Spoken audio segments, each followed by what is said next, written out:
has really benefited and it worked. And then we said, beyond this, what else would you want? And what is the basis? Yeah.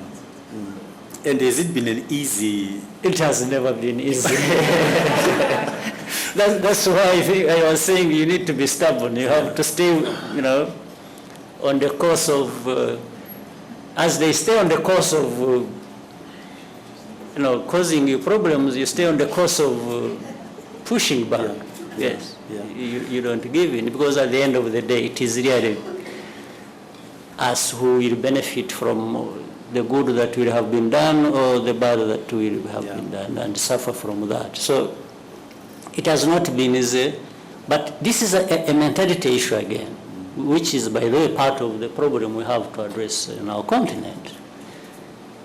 It's a mindset. It's what are you convinced about yourself? What are you convinced about your problem that you need to address? And what clarity do you have? Absolutely, based on that. And if you don't develop this, then you'll always have a problem. You'll find that the way things were done 20 years ago that were not giving results is the same ways you are applying to any situation which will not give you any results. So why would you keep? Which means they also lose credibility. You lose credibility. Oh, yes. Now they can push back and say, but absolutely, you don't deliver on what you promise. But gladly, things have changed. Yeah. I don't know elsewhere, but I think elsewhere where they don't push back, things still happen the way they used to happen decades ago. But happily here, I would say progress has been made. Because of this pushing back and arguing and then delivering. And then proving our point by delivering. We have convinced many partners. They still bring their side issues, and there are things that you can't quantify, which they always keep arguing. You see, if you are talking about development, is it, you can see the infrastructure, you can see in schools, kids are studying, and so on and so forth. This can be measured, and you can't really argue with that when somebody says, look, come, let's measure, and you do that. But there are things that you can't measure that are very subjective, so they stick to that. They keep saying, oh, freedoms. And you say, what freedoms? What are you talking about? Because freedoms you can't really measure, you can't put it. And they say, but freedoms. And you say, okay, what freedoms? I say, no, we think freedoms.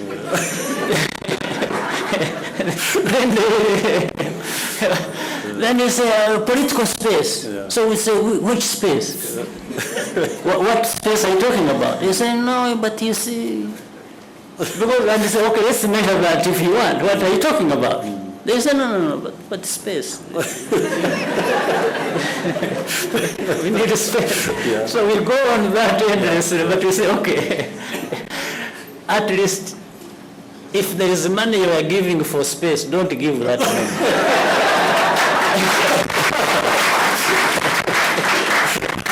But if there is money you are giving for kids to go to school, then I can show you. Please give that money, and I will go and show you that kids have gone to school. So we'll still go on with this, but this is not very dangerous. We keep moving forward. As I said, there's what the youth themselves need to do, collectively, or even individually, because they contribute to the collective. And there's what needs to be done generally, even by others, which was the environment. I think we had this discussion. So if I would say in the countries, in each country, the youth, I think there are provisions in any country of how people organize themselves. I think, and the moment you organize yourselves for a good cause, the good cause of everyone, of the collective, I think normally you will not find really impediment. So if youth get organized and confront these issues we are talking about, first by analyzing them and talking about them, and then charting out ways through which they can address those challenges. And not doing it just as youths or simply thinking about the problems affecting the youth in isolation, but rather putting the problems affecting the youth in the general context of the whole country, because you are part of any country you are in. So that is the starting point. But through that, you're also trying to interact with other levels to say, we want our place.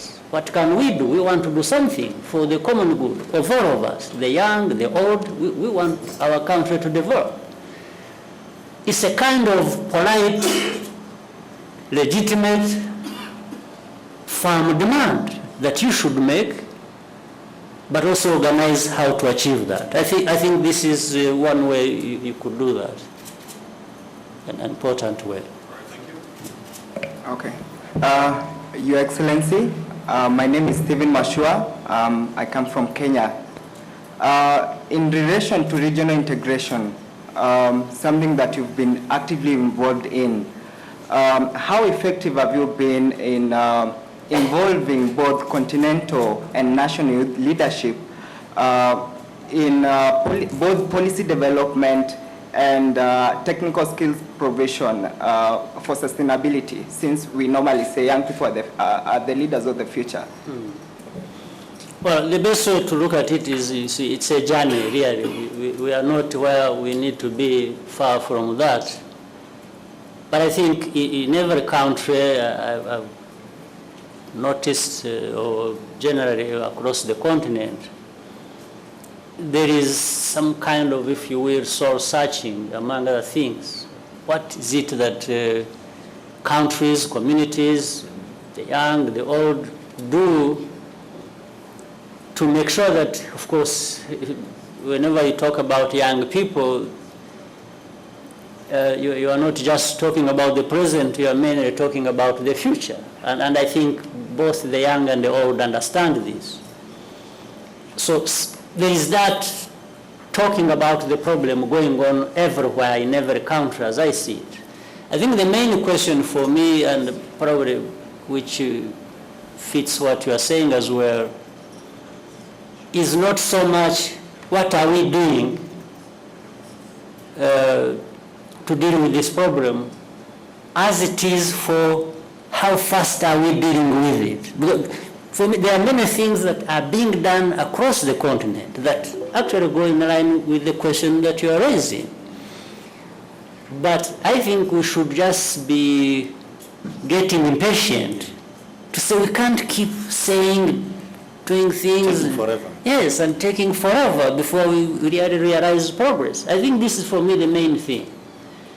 In many countries across our continent, there is no country that will not show you programs they have to address youth employment and problems and many others involving the use of structures of how they participate in parliament, how they do this, how they organize, how they entrepreneurship and so on and so forth, or even through education.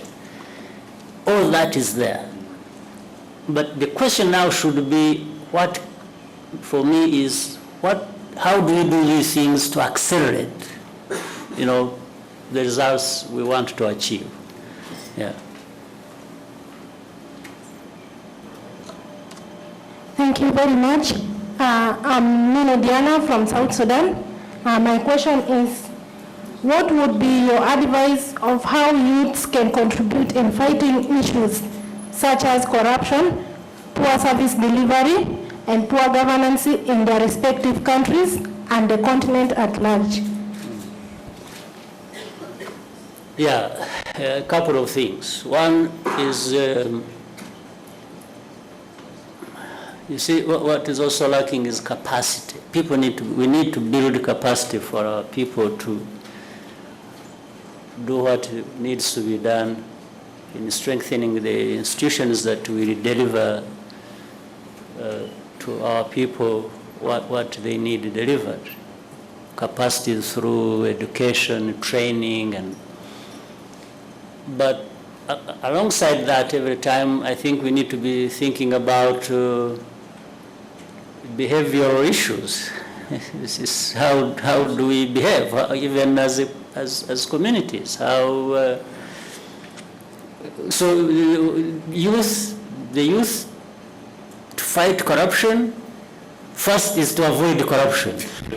You don't participate in corruption and then you think you are fighting it. It's really to develop resentment for it, and also keep thinking about the alternatives, because the alternatives are there. People can, progress, can make progress, can prosper with. It doesn't have to be contributed to by corruption, but people have this wrong notion. It's like, corruption makes people rich, but how many? I think it makes fewer people rich and impoverishes the majority. So, and now if you have a few who have become rich through corruption, and then you make them your role models, you admire them, you want to be like them, and through the same process they got there, then you have the whole nation in danger. So, first of all, you need to understand the alternatives.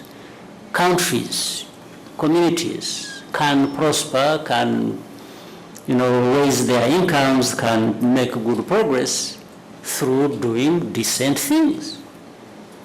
So we therefore need to develop the capacity not only to create these structures and institutions that people operate through and deliver what is expected. Of course, from South Sudan, we have sympathies for you on many grounds, because before the country has taken off after getting independence, it is coming down again through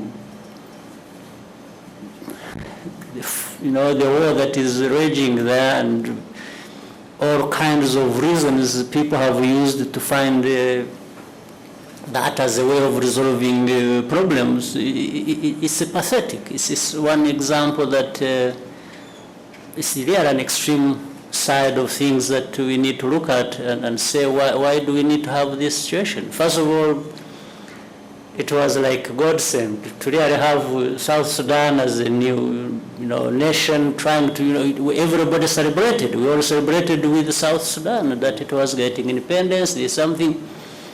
Now, before just as we were getting out of the celebratory, the mood for celebration, there is a war and we are going back to, but anyway, but that question you asked can be part of the solution. There is a lot in South Sudan that people can live for and aspire to achieve, and there are means to do that. But we can pursue that by avoiding corruption so that every penny is put to good use. Jacob Waiswa Buganga is my name, from Uganda. Your Excellency, the Africa natural resources, Your Excellency, the Africa natural resources have increasingly become under intense pressure from external players. Those external players are prompted to move out, and the internal players are scared of the resources and are not able to support them. And now here we are increasingly experiencing an issue from the west and east. What position should Africa be taking to ensure that they are utilized, these resources are utilized to benefit the people and the continent without creating an environment problem, so that these resources are not a curse, as in some instances are said to be, but a blessing to them? And what strategies do you propose need to be put in place to safeguard such resources for the present and future African generations? Thank you. Yeah. First of all, the resources issue is not a new one, and the exploitation part of it is not even a new one. But again, it really comes back to the earlier discussions we had.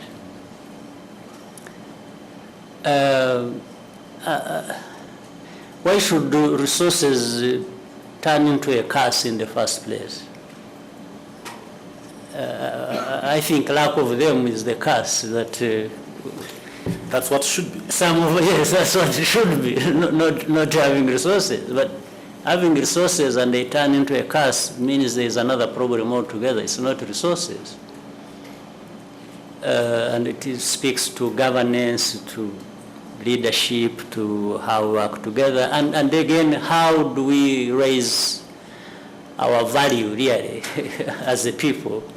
So how can we always be thinking about ourselves as being caught up between the West and the East?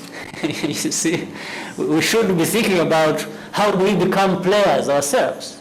How do we sit on the same table with them, around the same table with them? Rather than how do we take advantage of them competing for our resources? Yes, absolutely.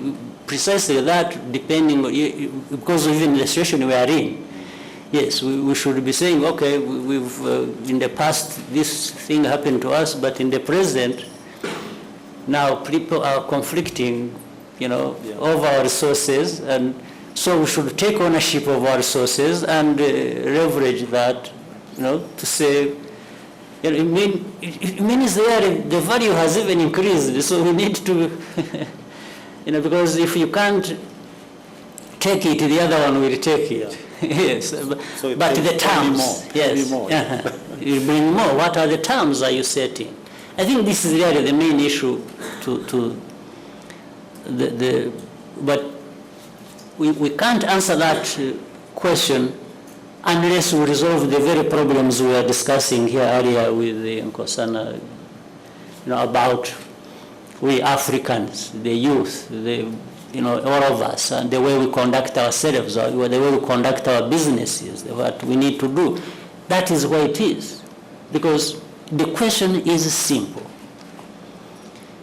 Why should we allow ourselves to be victims caught up in between, or in the battlefield between the East and the West? Yeah. When we've got the resources. Well, when we have what they are fighting over. This is the question, we must answer that. Yes. Last question, I think. Sorry, I think there were two more, please.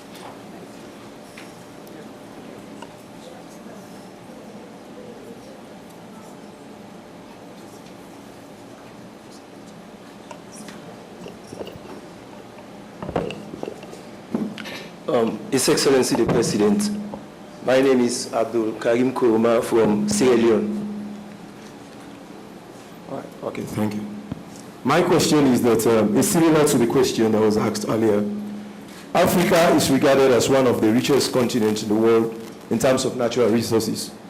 But ironically, it is the poorest continent in the world. As an African leader, we would like to know where you think the problems lie and what should be some of the ways that youth should contribute in addressing this problem.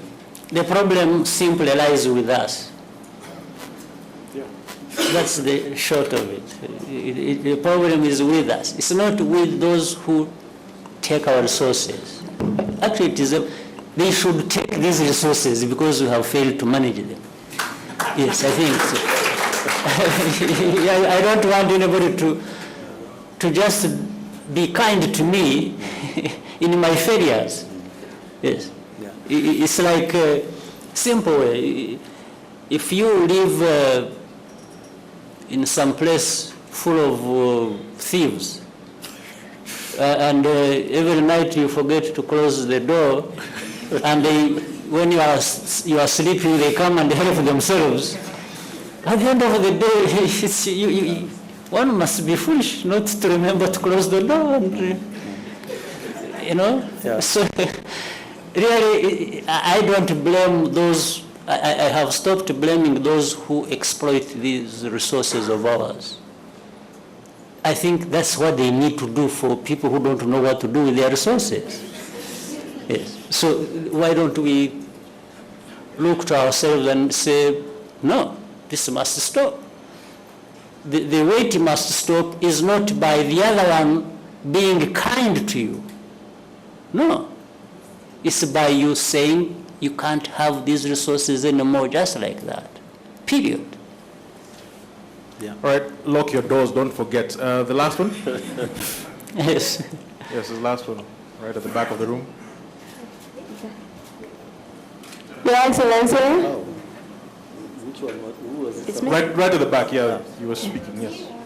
Go ahead. You know how to take advantage of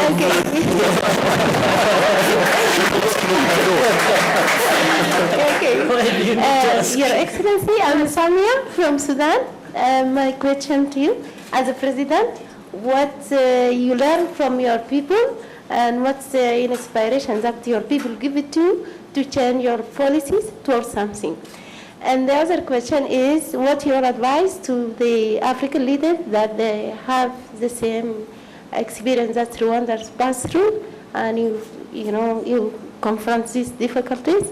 And the second one, I hope, as a Sudanese citizen, I invite you to come to Sudan and reflect this wonderful experience. And I'm very impressed by the Rwandan experience. Before I came here, in my mind, this is a destroyed African countries, and now I'm very, impressed by your experience. Thank you so much. Well, thank you. But really, the issue is simple.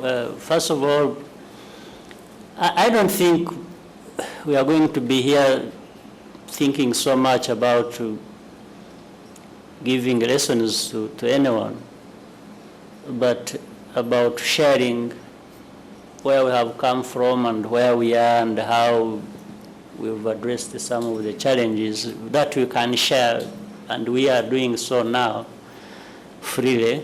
But I think every country, including Sudan, has a lot to learn from within its own borders and the problems they face. You see, the problems you face should shed some light as to which direction you need to take before anybody else even tells you that.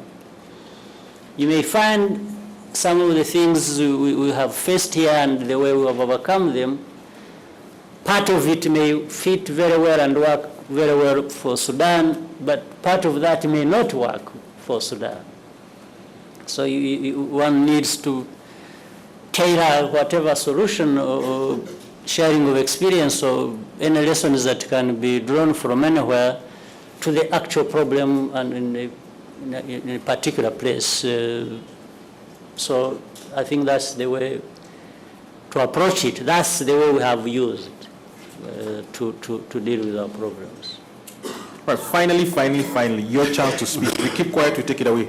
Okay. Yeah. Your Excellency, my name is Pendeta Bayes and I'm from Liberia. And here's my question.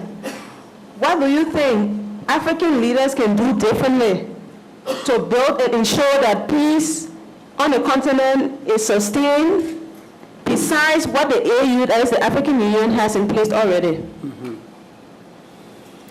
Well, again, it's one thing and a very important thing to be talking about the whole continent of Africa. But we should remember that we can't have peace across the whole continent without having peace